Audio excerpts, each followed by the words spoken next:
When matter changes from a liquid to a gas, the process is either called boiling or evaporation.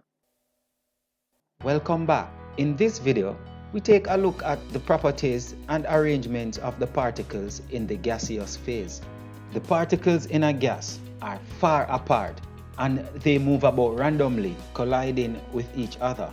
The gas particles, they have a very low density, and by now we know what density means.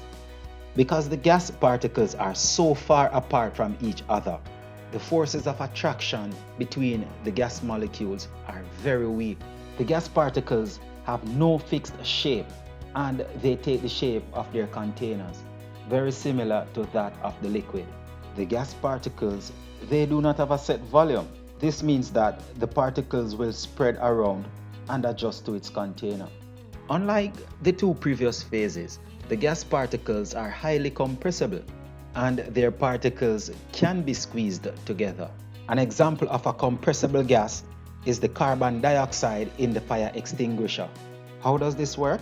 Well, the carbon dioxide gas is first placed inside of the fire extinguisher. In there, the gas particles are forced to come together.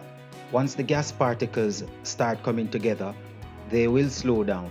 As the pressure increases, the liquid-like carbon dioxide is produced and can be seen whenever the extinguisher is sprayed. Now, of the three phases, the gas particles contain the highest amount of energy and they move about very quickly.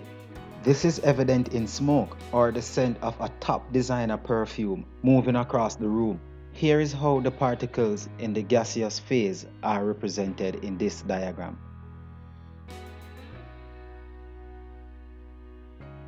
Remember in the solid video where I mentioned that when water freezes, it does not follow the regular pattern of other solids?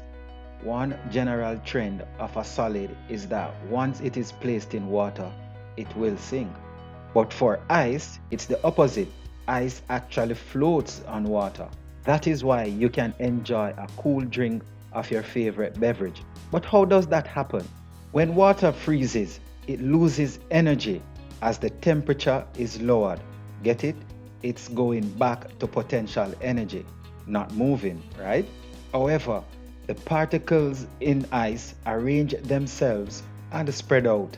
The density decreases and the molecules are not tightly packed, which makes ice lighter than water. Look at the structure of ice. Now look at the structure of a regular solid. Big difference, right? It's obvious that the particles in ice are spread out, while the particles in a regular solid, they are more dense, they are tightly packed. Because the ice molecules are spread out, it means that it has the ability to trap air.